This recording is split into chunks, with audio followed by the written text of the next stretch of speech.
sacrifícios, porque o Cordeiro de Deus já foi imolado por nós e nele todos os sacrifícios foram consumados. Mas algumas coisas permanecem. A ideia do povo de Deus estar junto para buscar a Deus, louvar a Deus, ouvir a sua palavra, entoar louvores, orar a Ele, suplicar a Ele e ser abençoado, essa ideia ou esse conceito você encontra tanto no Antigo Testamento quanto no Novo. Então, o culto mudou de forma apenas, mas a essência dele permanece. Deus ainda continua procurando adoradores que o adorem em espírito e em verdade. Então, quando nós estudamos um livro como Malaquias, que fala sobre o culto na sua época, quando ainda a lei estava em vigor, a lei cerimonial, nós fazemos isso para pegar os princípios que estão ali e que podem ser aplicados para nós hoje, porque o nosso Deus é o mesmo, a aliança é a mesma, é o mesmo povo, sempre foi um único povo e, portanto, o culto tem pontos de continuidade. Daí, então, o livro de Malaquias ser perfeitamente útil para isso aí. O que é que nós vimos já sobre esse livro de Malaquias? Nós vimos que Malaquias foi mandado por Deus para repreender o povo de Israel por conta da corrupção do culto. Nós nem sabemos quem é Malaquias. A palavra Malaquias significa meu mensageiro. Alguns acham que por causa do zelo que ele tem para com o culto a Deus, que talvez ele fosse um levita. Mas a verdade é que nós não sabemos. Alguns acham que ele era da tribo de Zebulon, mas isso são tradições antigas dos rabinos, nós não temos certeza sobre isso. Mas Malaquias aparece no cenário da nação de Israel, mais especificamente do reino de Judá, e ali ele chama o povo ao arrependimento. Ele convoca o povo a que dê atenção ao culto a Deus. O povo estava desanimado, porque aparentemente as promessas de Deus de restauração não haviam se cumprido depois da volta do cativeiro. O povo estava angustiado por causa dos pesados impostos que eles pagavam aos persas, estavam sob o domínio de uma nação estrangeira. Havia opressão financeira, havia muita pobreza, havia a hostilidade de povos vizinhos que estavam dificultando que a nação retomasse o seu ritmo normal. Então, numa situação de tanta opressão, de tanta dificuldade, a primeira coisa que sofria era o culto a Deus. As pessoas estavam, em vez de dando a Deus o melhor, estavam dando o que sobrava. Os sacerdotes que eram responsáveis pelo culto a Deus estavam desanimados, estavam desmotivados, se não se preocupavam mais em ordenar o culto de acordo com a lei de Moisés, para que Deus fosse honrado de acordo com o que ele tinha oferecido ou tinha determinado. E nós vimos no capítulo 1 que há uma queixa de Deus de que o pão era pão imundo, o pão da proposição que tinha que ser oferecido no altar ou na mesa de Deus 3 dias ou 3 vezes por dia, estava sendo feito com a receita errada, ninguém estava preocupado. Os animais estavam sendo trazidos para o sacrifício, eram coxos, aleijados, destroçados, doentes, marcados, coisa que absolutamente não podia, e mostrava simplesmente o descaso do povo que estava dando a Deus o que sobrava e que estava guardando o melhor para si. Os sacerdotes estavam conduzindo tudo isso de maneira negligente. Malaquias, então, é mandado por Deus para questionar o povo. No capítulo 1, nós vimos 2 desses questionamentos. Primeiro, o povo, sem querer aceitar o fato de que Deus o amava. Deus dizia, eu amo vocês. Eles disseram, como é que o Senhor nos ama se a gente está vivendo em pobreza, vivendo com dificuldade, sendo perseguidos e dá tudo errado? Onde está o teu amor? E a resposta de Deus é, a prova que eu amo vocês é que eu elegi vocês. Eu escolhi vocês. Em vez de ter escolhido Esaú, que era o primogênito de Isaque, eu escolhi Jacó, de onde vocês vieram. Vocês são o meu povo, eu fiz a minha aliança com vocês. E nós aprendemos que a medida do amor de Deus não são as bênçãos materiais, como a teologia da prosperidade das igrejas neopentecostais afirma. Mas a demonstração maior do amor de Deus é o seu amor eletivo, a sua misericórdia soberana, que nos elege, que nos chama, que perdoa os nossos pecados, que nos traz para si, nos dá o Espírito Santo e nos faz grandiosas e firmes promessas. Depois, uma queixa de Deus de que os sacerdotes estavam negligenciando e desonrando o seu nome. Os sacerdotes perguntam, nós? Em que nós estamos fazendo isso? E Deus então responde, vocês estão deixando de fazer isso, estão fazendo isso errado e assim por diante. Aqui no capítulo 2, nós vamos encontrar, nessa primeira parte que eu li para vocês, Deus anunciando o castigo que ele vai mandar sobre os ministros corruptos. aqueles que foram encarregados por Deus do seu culto, mas que se desviaram das suas funções. Qual o castigo que Deus então vai trazer para eles? E na segunda parte, que nós vamos ver depois do intervalo, o profeta Malaquias denuncia 2 pecados do povo e que tinham a ver com o culto. O primeiro era o casamento com mulheres estrangeiras, pecado que inclusive tinha sido a causa do desterro babilônico, de Deus ter mandado o povo para fora. E segundo, a separação injusta, o divórcio para se casar com mulheres estrangeiras que estava sendo feito ali no meio do povo de Deus. Estas coisas estavam enfraquecendo a família, enfraquecendo o povo e tinha impacto direto no culto a Deus. É o que nós veremos então na segunda parte dessa noite. Vamos então para a primeira parte. Deus anuncia aqui o que é que ele vai fazer com aqueles que corrompem o culto. Dos versos de 1 a 4, há um anúncio de pelo menos 4 castigos que Deus vai mandar para eles. Depois do verso 5 até o verso 7, nós temos uma descrição da aliança de Deus com os sacerdotes. O que é que eles deveriam ter feito? E por fim, do verso 8 a 9, mais uma denúncia de que eles haviam corrompido o seu ministério, e eu vou terminar com algumas aplicações para nós hoje. Assim nos ajude nosso Deus. Então, em primeiro lugar, as ameaças contra aqueles que corrompem o culto, 2 de 1 a 4. O verso 1 nos diz a quem era destinada essa palavra. Agora, ó sacerdotes, para vós outros é esse mandamento. A palavra mandamento aqui não deixa de ser uma ironia, porque cabia aos sacerdotes ensinar os mandamentos de Deus ao povo no templo. Eles eram os guardadores da lei. O livro da lei de Deus, onde estava a sua vontade, era guardado no templo. Os sacerdotes eram os responsáveis pela cópia e pela preservação do livro da lei.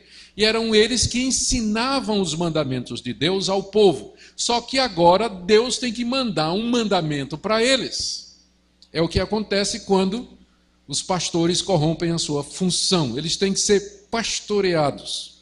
Quando aqueles que têm responsabilidade de guiar o povo falham, eles têm que ser guiados. Quando eles se desviam, eles têm que ser corrigidos. E essa palavra aqui, então, vem sob a forma de um mandamento para os sacerdotes. Deus determinando, dizendo, ordenando, explicitando aquilo que ele deseja da parte dos que deveriam cuidar do seu culto.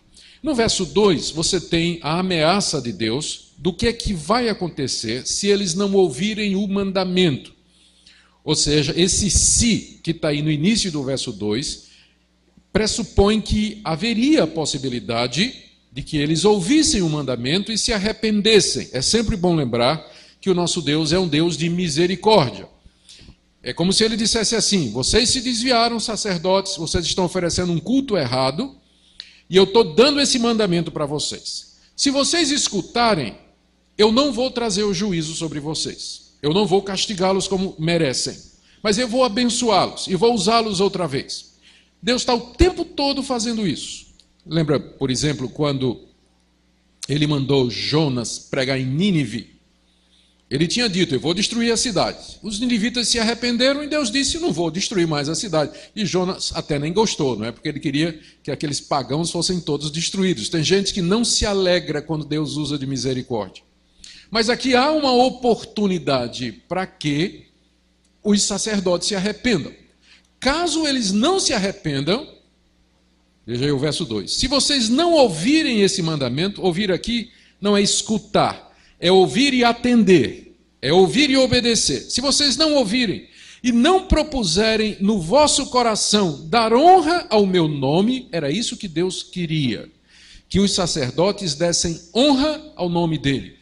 Como é que os sacerdotes dariam honra ao nome de Deus? Conduzindo o culto a Deus da maneira como Deus havia determinado. Porque quando o culto é feito de acordo com os padrões de Deus, o nome de Deus é honrado. Quando nós corrompemos o culto e colocamos adições humanas, quem é honrado é o homem. O homem se torna o centro do culto e não Deus.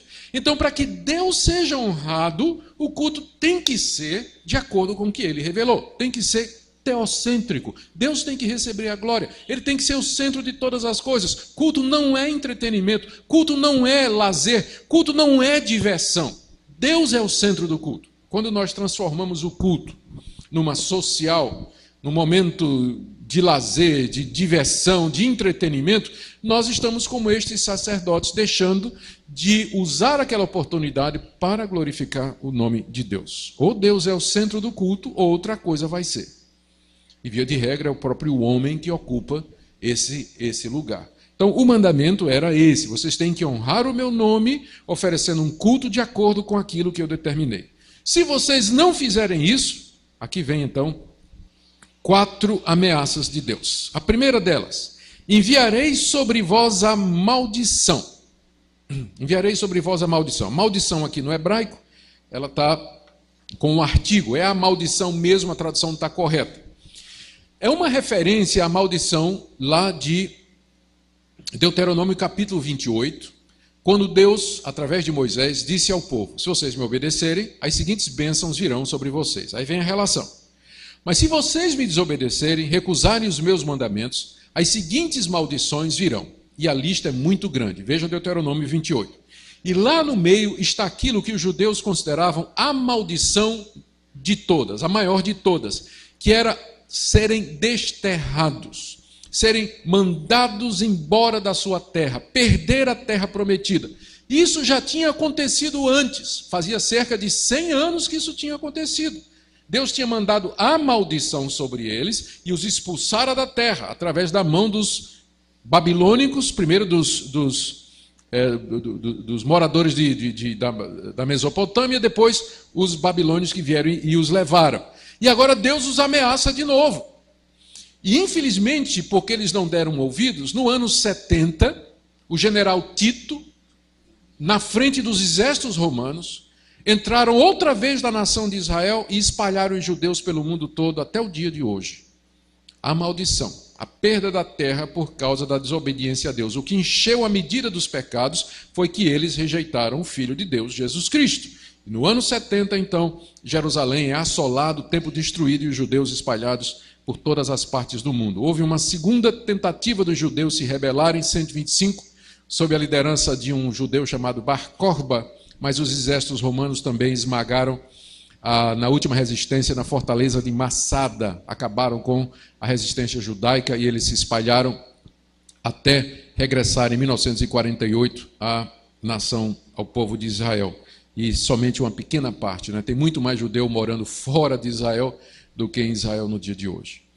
Mas então Deus disse: eu mandarei a maldição para vocês. Veja como Deus considera sério o pecado daqueles sacerdotes. A maldição de esterro, que era considerado o castigo maior que podia acontecer com a nação. A segunda ameaça está aí ainda no verso 2. Amaldiçoarei as vossas bênçãos. Isso pode ser interpretado de duas maneiras. Primeiro, que tudo aquilo que o sacerdote recebesse de bem seria amaldiçoado por Deus.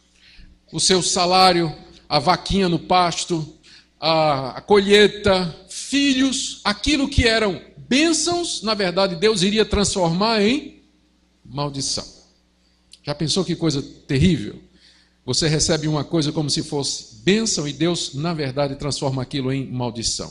Essa é a primeira possibilidade de interpretação. A outra possibilidade é que Deus ia transformar em maldição as bênçãos que o sacerdote dava durante o culto. Porque uma das coisas que o sacerdote fazia durante o culto era pronunciar a bênção sobre o povo de Deus. E há várias bênçãos no livro de Deuteronômio, no livro de Êxodo, Levítico. A mais conhecida é a famosa bênção araônica. Não é que é uma bênção longa, que Deus vá contigo, que Deus te proteja, seja por ti, que as suas mãos o sustentem. Então imagine o sacerdote abençoando o povo, e só que em vez de sair bênção dele, o que é que estava saindo para o povo? Maldição. Você gostaria de estar debaixo do pastorado de alguém assim?